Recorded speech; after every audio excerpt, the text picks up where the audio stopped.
The matchup we all thought that we were going to get in 2021 ends up being the matchup on the final day of 2022. It's finally just about here.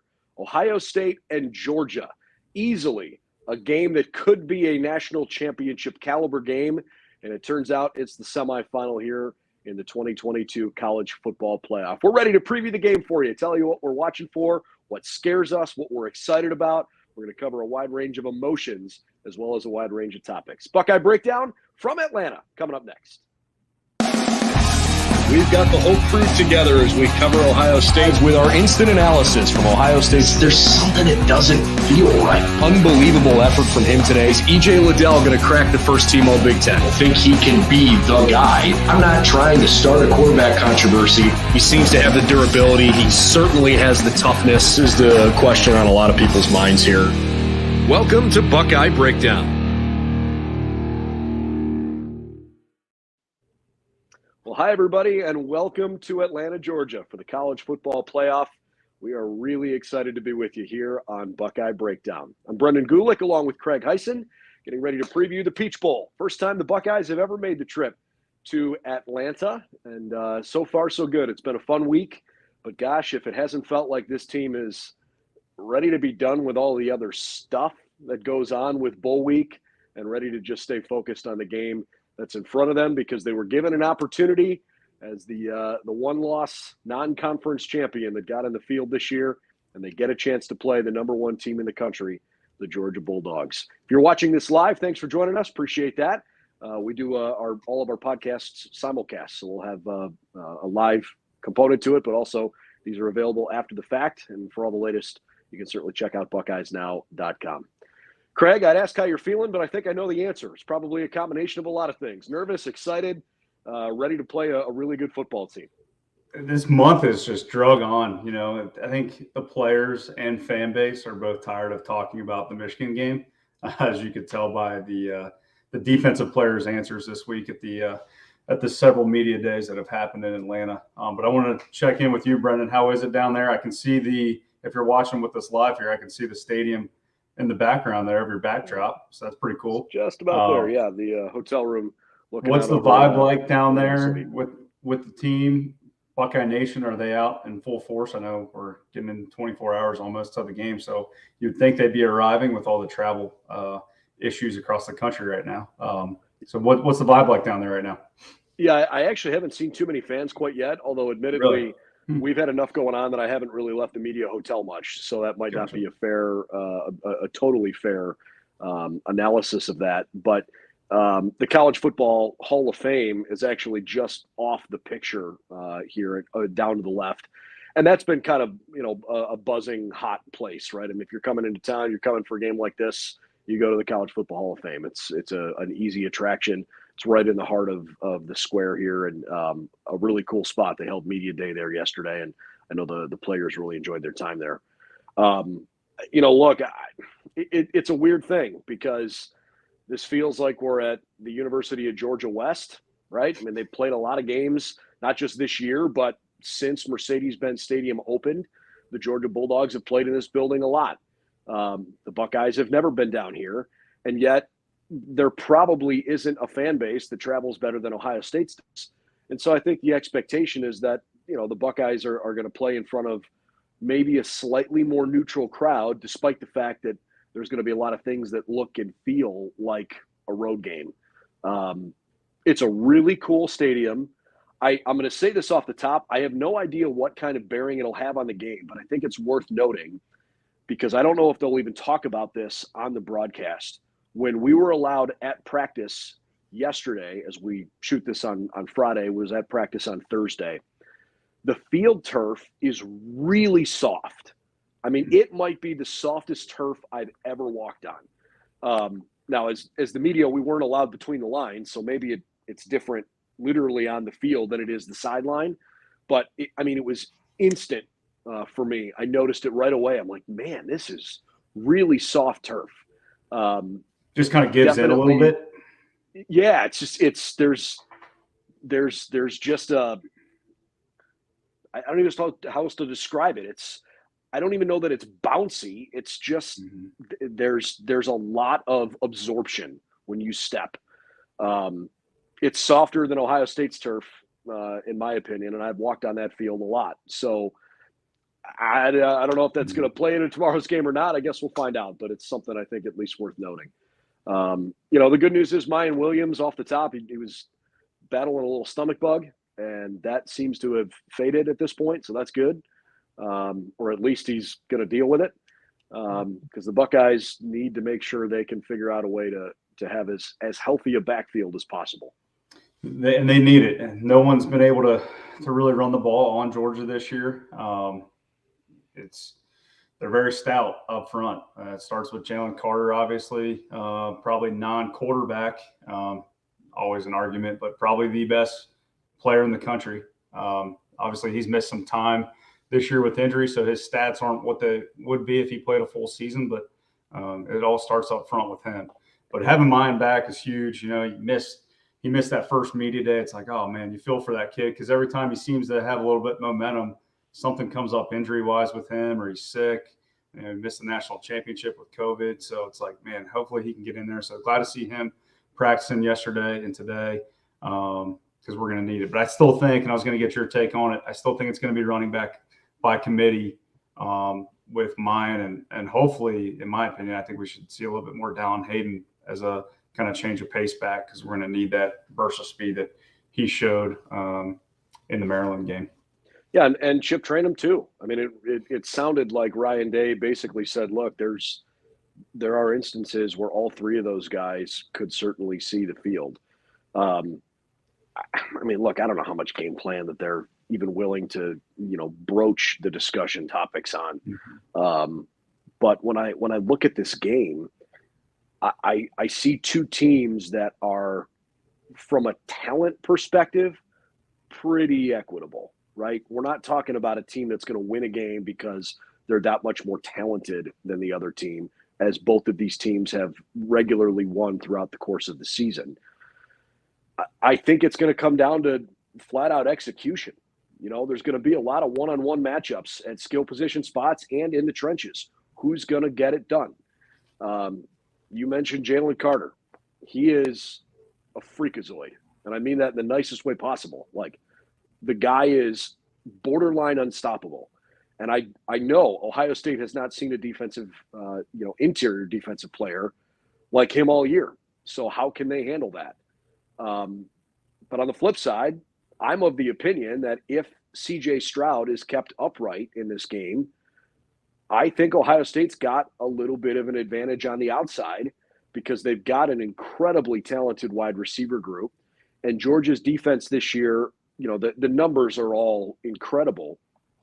But if there is a vulnerability, I think sometimes they've been slightly more average in their defensive back play in one-on-ones guarding good wide receivers.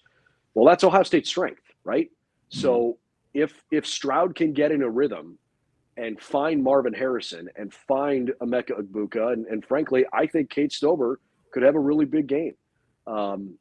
They're going to need that, because if the Buckeyes have to run the ball against Georgia to win, it's going to be a frustrating day. Yeah, Ohio State tomorrow night, in my mind, they just need to be effective enough running the ball. It's not going to be a big statistic game running wise. I mean, I don't foresee Mayan running for over 100 individually. Hopefully, as a team, they can get there, because if they don't, it might be a long day. But there's always a story behind the numbers. Georgia's pass defense ranks, I think, 51st in the country right now. But yards per pass, they're one of the best teams in the country, because teams pass more because they know they can't run the ball. So that's the story there. I mean, Keely Ringo is a first-round corner. It's going to be interesting to see if they match him up on Marvin Harrison, or are they going to put Keely on Emeka and double Marvin with Malachi Starks and a safety over the top. So that's probably going to be the first thing I'm watching tomorrow night in the first couple series for Ohio State, to see how Georgia goes about that. But Matthew Jones being back is huge. He sounds like he's fully healthy, and he's going to have to play a monster game up front going up against Jalen Carter.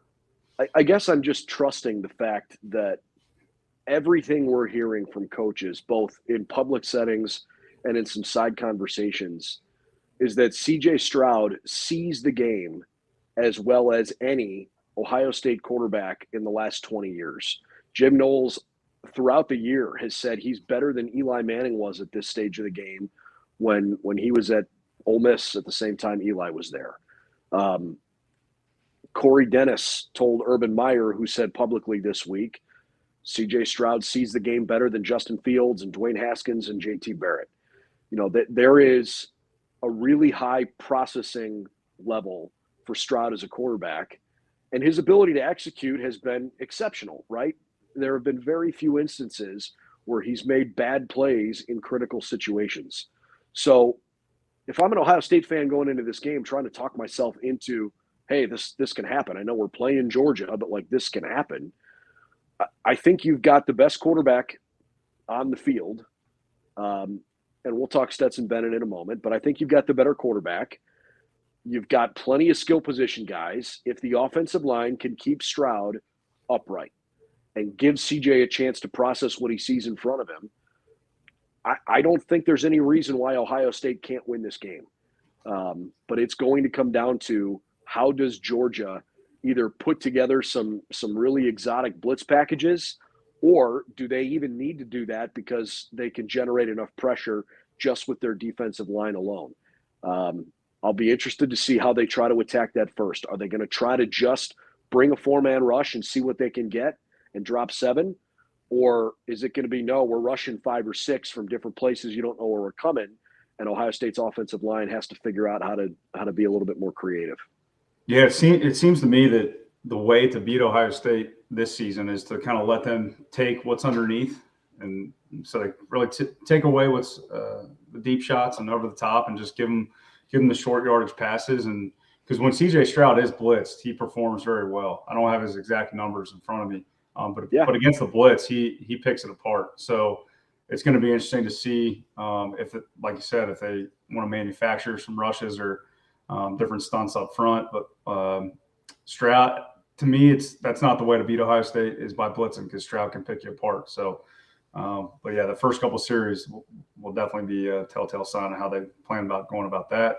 But yeah, you mentioned Stetson Bennett, and I was this week kind of looking through his games, looking through his numbers.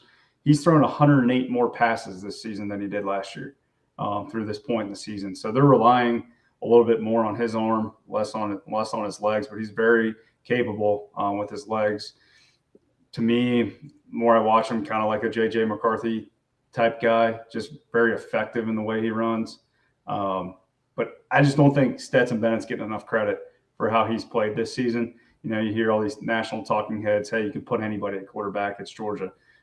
To me, that's not the case. He is playing very well, and Ohio State cannot take him lightly, nor do I think they are going into this game. I think he's really tough. And I fully admit that I don't think I have appreciated him enough. He's a really good football player, and I think he's better this year than he was last year. The stats to me aren't really where I see it. I think Georgia's got good receivers, very good receivers, but it is a tight end happy offense. And when you have Brock Bowers and Darnell Washington, why wouldn't you be, right? You've got a guy in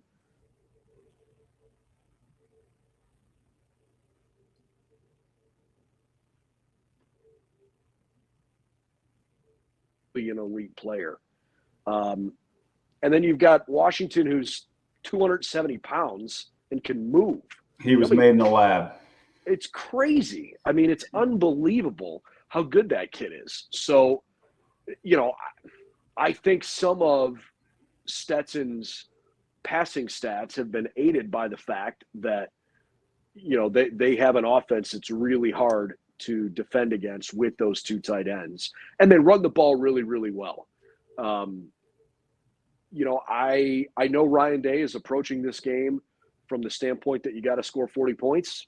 I mean, he pretty much said as much a few weeks ago that, you know, if you go to the college football playoff and you don't score 40 points in a game, you're probably not going to win. Both of these teams are obviously capable of scoring 40. Ironically, and we'll get to my score prediction here in a few minutes, but I don't think either team's going to score 40. I have a hunch this is going to be a really, really close, good game. I'll get to that in a second. But I think both offenses are predicated on how can we figure out a way to establish an early lead and, keep building.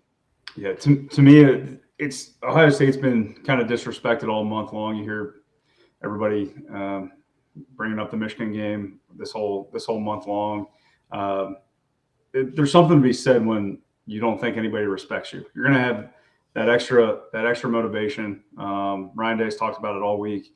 It almost like an angry look at practice, more intensity than they've had.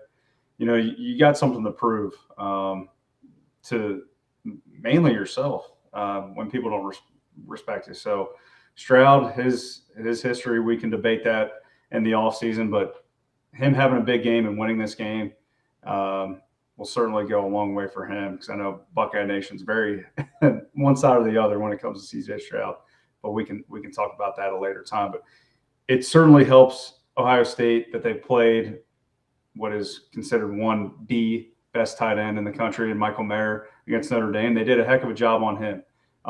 They're going to need that and more against Brock Bowers, who in my opinion is the best tight end in the country. Not only do they have him, but they have another one, and Darnell Washington.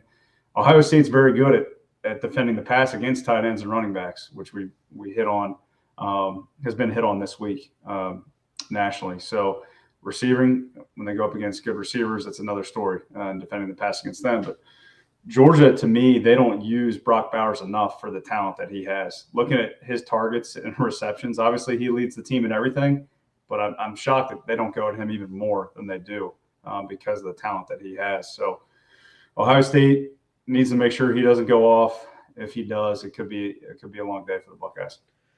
And I do think, as we talk about CJ Stroud, there is something to be said for not just his ability to pick apart a defense with his arm. It's obviously been a hot topic all year of, why doesn't he run more? Or, the couple times we did see him run, people were up in arms on, hey, this is working, doubling down, use your legs. He might have to pick up a couple of first downs with his legs tomorrow night. I have a hard time envisioning CJ being a truly, in the pocket guy all game long, where he can just pick apart a defense that's as good as Georgia's is. I really think he's going to have to run. I don't think he's going to have to run wild, but I think he's going to have to run enough that the defense is going to have to respect his willingness to do it, because it's my opinion that there are defenses the Buckeyes have played this year that have essentially said, this kid's not running the ball, we're wiping our hands of it, we're not even going to bother defending it because he doesn't do it. And until he proves us otherwise, we're going to live with the consequences. And I think he needs to make Georgia respect his ability to run the ball. I just think that's absolutely critical tomorrow. Just keeping one at the beginning of the game on an RPO for Stroud, even if he doesn't even get a yard, is going to go a long way in this game. And I agree. Yep. It's just the threat of it. And we can get into score predictions here in a minute. But for me, if Stroud doesn't have at least 20 rushing yards tomorrow, they're not going to win this game. He needs to be able to, on third downs, get those 3rd and 3s, 3rd and 4s. I'm not saying he's going to run the ball 10, 12 times. That's not what I'm saying. But I'm saying 5 or 6 effective runs by Stroud, even for 20 yards, Ohio State can win this game. If he can't do that tomorrow, and just the threat and continue extending drives, running for 3rd and 3s, 3rd and 4s, I don't think I see Ohio State winning this game if he's not able to do that. I think Georgia's the real deal. I fully believe they are good enough to repeat, but I don't think they're infallible. And there were a couple of moments this year where they looked, beatable. The good sign of I guess the way that you can tell how good a team is not just, hey, do you register a bunch of blowouts and do you have better looking players than the other teams do, but how do you play? How do you figure out a way to win when you're not at your best? And every team deals with a few games somewhere along the way where they're not at their best. Ohio State maybe hasn't played a complete game all year. I mean, they've had moments where they've looked elite. The Indiana game, pretty close. First half against Wisconsin, awfully good. You know, the way they especially played defensively against Notre Dame in the opener, really good. I don't care so much about the two non-conference games. You know, they brought it against Iowa for sure. They annihilated Michigan State. They definitely had moments where they looked really good as a team, but I don't know that they've done it for 4 quarters. And Ryan Day has touched on that a couple of times. They're going to need to play a 4-quarter incredible effort to beat Georgia. But I think all of the things that are said publicly are said because they're supposed to be said publicly. I get the impression that Ohio State is sitting in that locker room and right now in their hotel room feeling like, hey, we got this. Like, we are good enough to go win this game. And, you know, in trying to evaluate how you rank the top 4 teams in the country, I've come to terms with the fact that TCU's ranked 3 and Ohio State's ranked 4. That's fine. We all wanted Georgia last year. Now we get them. I think if you asked Georgia, who would you rather play, Ohio State or TCU? I think they would run to go play the Horned Frogs. And to me, that is part of the discussion here of, you know, how well respected is Ohio State and how good is this Buckeye team. I know it was not a good second half against Michigan. It was pretty ugly.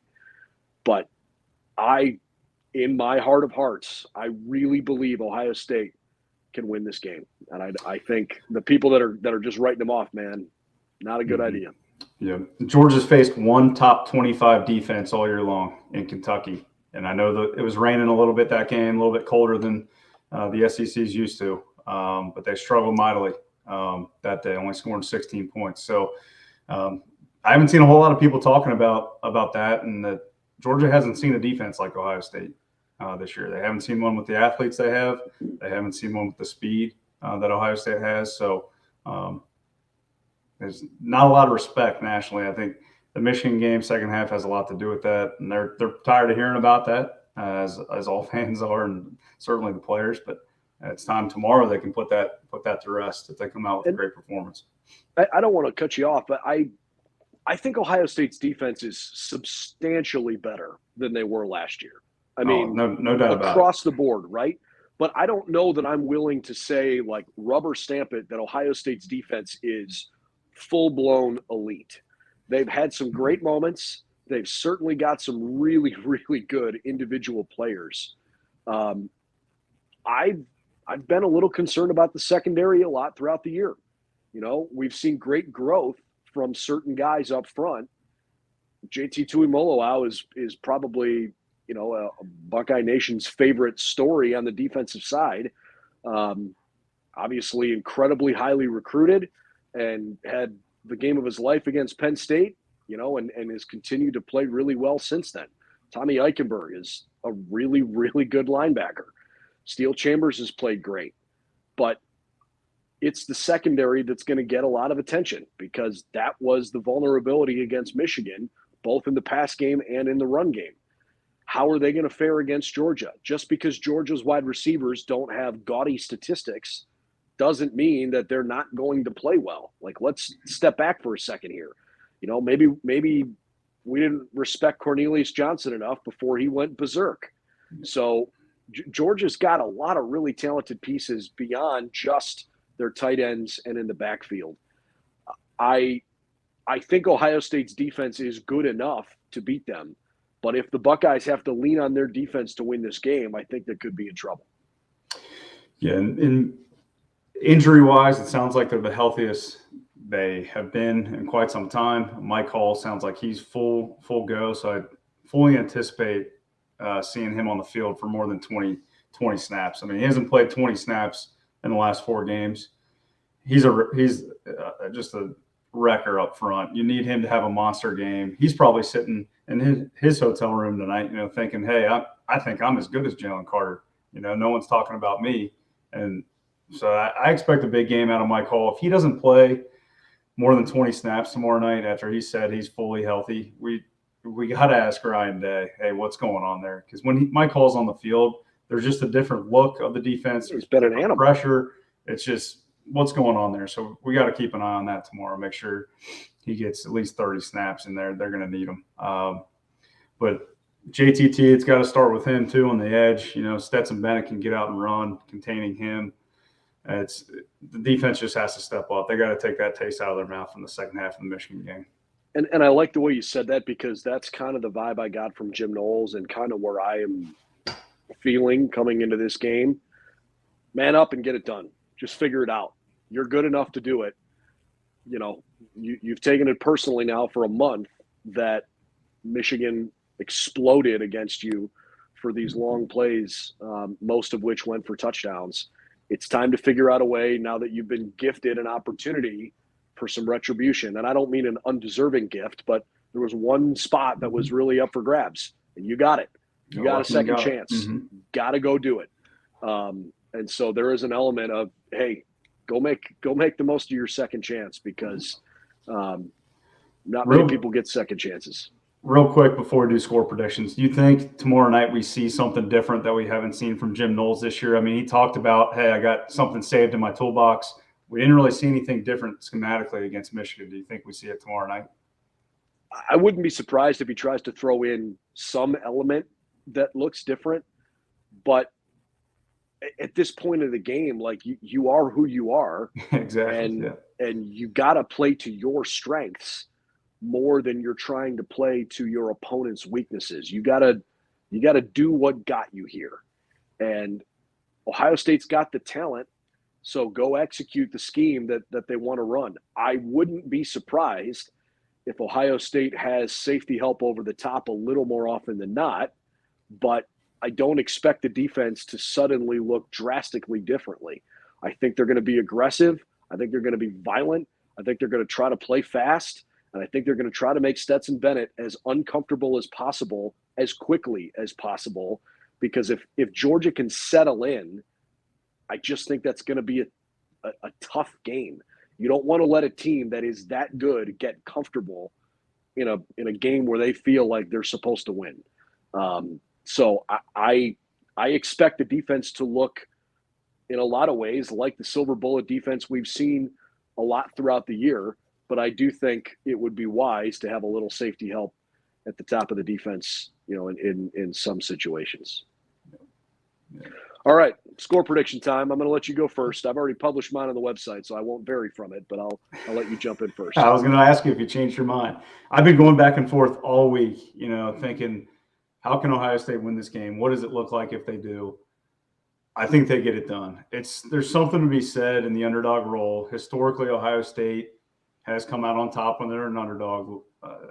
Obviously, they didn't win the national title against Alabama. That's really the only recent loss that they've had. They're not the underdog often. I think the players and coaches are so sick and tired of hearing about the Michigan game, how they don't deserve to be here, all that. I think Ohio State does get it done. I think we see our first complete game from them. I think C.J. Stroud changes a lot of people's minds about him, which – this week, he said he's not concerned about that. He's more worried about proving the people right that do believe in him. And I think he has one of his best games in Ohio State history. I think Georgia's going to make the mistake of blitzing him early. I think Ohio State starts out fast. So I'm going to go Ohio State 38-30, winning a really good game. I like that. I'm not too far off of it. But I'm a little less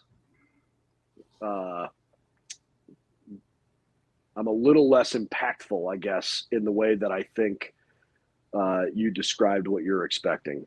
I think C.J. Stroud's going to play a really good game. I don't know that that's going to mean he's going to have a gaudy stat line. In the last 3 years, Georgia's played 38 games, and they have only given up 400 yards to an opponent 4 times. In the 4 games that they gave up 400 yards or more, they lost 3 of them. In the other 34 games where their opponents have not gotten to 400 yards of total offense, Georgia's 34-0. So that feels like a barrier of where, how are we judging what Ohio State is capable of offensively? I'm a little bit skeptical that it's going to be a super clean game. I don't know if there's anything to read into this or not. When we were at practice for a few minutes yesterday, I saw 5 missed field goals. Maybe it was just a bad moment, but I had kind of felt like going into the week that this was going to come down to some goofy stuff where you've got 2 teams that are so close that like the smallest things can get magnified and be a difference. I don't know if it's going to be a bad special teams play or a turnover in a really bad spot or bad time, but I get the impression that these 2 teams can cause enough disruption that we might have a weird score. So I'm taking Ohio State 32-30. I do think the Buckeyes are going to do well enough to keep Stroud on his feet. And in instances where Georgia might bring more pressure, CJ has shown an ability time and time again to make really high-level plays. Whether they go for big yardage or not, he can make some spectacular throws. They've got the talent to do it on offense. I don't think Georgia has played too many games against a quarterback receiver, group as good as this one. I know Tennessee had a really good year. I just don't think there's a better combination of high-level quarterback play and wide receivers in the country. And I trust Ohio State's offensive line because I think they're healthy enough, and I think the Buckeyes are pretty darn well aware of what Jalen Carter is all about. And I'm choosing to believe that Ohio State's going to tackle better. I just don't think they're going to have the same problems missing tackles the way they did against Michigan. I think it's been too much a point of emphasis. There's going to be too much focus and energy on making the right plays. To me, this is about mindset. You've got 2 teams that physically match each other. It's a game that's going to be won up here. And I think Ohio State's been through a lot this year, and they're playing with incredibly high expectations, perhaps even unfairly so. But I think they can get this done. And, who knows? Maybe it'll be 31-13 the other way. I could certainly see where Georgia just plays the way Georgia is capable of playing. But I think Ohio State's going to win a classic. I think it's 32-30. And it was funny. I picked that score without even checking the over-under, and the over-under 62. So I picked right on it. Yep. We'll see. Safety, field goal, defensive touchdown, something goofy is going to happen. This is not going to be a game where it's like, hey, the offense scores 4 times and they kick a field goal and it's, or whatever. No, I've kind of had that same feeling this week. It's one of those things. Ohio State, I think offensively, to keep Jalen Carter on the field, I think we might see some more up-tempo stuff from Ohio State where they can't sub and try to keep those guys tired, a little hurry up and stop. For sure. They need to execute better and hurry up. So we saw when they tried to go that a couple times this year, it was a little bit off schedule, false starts, illegal formation, stuff like that. So they need to execute that at a high level. But I think that's how they keep Georgia's defense on their toes. They haven't really done a ton of tempo this year. Not as much as we thought going into the season, at least for me, for sure. So to keep Jalen Carter and those guys kind of on the field without subbing, I think we'll see a little bit more of that tomorrow night. Looking forward to the Buckeyes and the Dogs from Atlanta. It's here in the Peach Bowl. Man, it's been a really interesting month of December. In some ways, it's been a really long month. In some ways, I feel like it's been a fast month. I've kept myself really busy, so I've tried not to linger mentally too much on what happened in late November. But I can't forget about it. And I know a lot of you folks at home haven't forgotten about it. I deep down inside, I hope we get another opportunity to see what can happen in Los Angeles against Michigan next week. But let's just worry about playing Georgia first. Isn't it hard to keep your mind from going there? Even though Georgia is a tough test, but man, when you see it on the other side, when the playoff system first got put into place, you're like, oh man, incredible if Ohio State and Michigan could play for a national title. And it's hard to, you obviously can't overlook Georgia. They're the defending champs. But man, it's hard not to think about. I almost don't even want to let myself go there. I've been a proponent of Right. They should have already been playing this rematch, but it was sort of spun to me a different way this week. And it's a really valid point. Like, do we want that? Do we, like, losing to Michigan is really hard. It sucks. The only thing worse losing to Michigan would be losing to them twice and doing it in a national championship game. I mean, that is a possibility. That would be the absolute worst thing ever. So, I mean, there's a part of me that's just kind of like, I don't want to think about it. Like, just, we got a really good game on our hands. This is the game we won last year. Let's enjoy These two this teams one. are really good. Let's just go see if Ohio State can beat Georgia. Yeah. And it sucks that Jackson Smith and Jigba's not going to be out there. It would be fun to watch him play, but let's go see what it is. Same with Travion Henderson. I wish he was healthy. Yep, wish he was. Let's say Ohio State gets through, Michigan gets through. If you're a cardiologist in Columbus, your business is going to be booming until in next good month. shape. So enjoy tomorrow. Look forward to your coverage, and Buckeye Nation, enjoy this game. These ones don't come around very often. We'll look forward to doing some post-game coverage tomorrow. Hopefully it's a happy show. Ohio State and Georgia. Peach Bowl at 8 o'clock Eastern. We will cover it for you on BuckeyesNow.com. Thanks for hanging with us on the Buckeye Breakdown podcast. Happy New Year, everybody. Thanks for supporting us throughout the course of the year. We certainly appreciate that. Hope you enjoy what will certainly be a memorable night for Ohio State one way or the other. We hope it's because the Buckeyes have made it to another national championship game. For Craig Hyson, I'm Brendan Gulick. Big thanks to Eddie Murata producing the show as well. We'll look forward to seeing you just over my shoulder here at the Peach Bowl, Mercedes-Benz Stadium, coming up tomorrow night.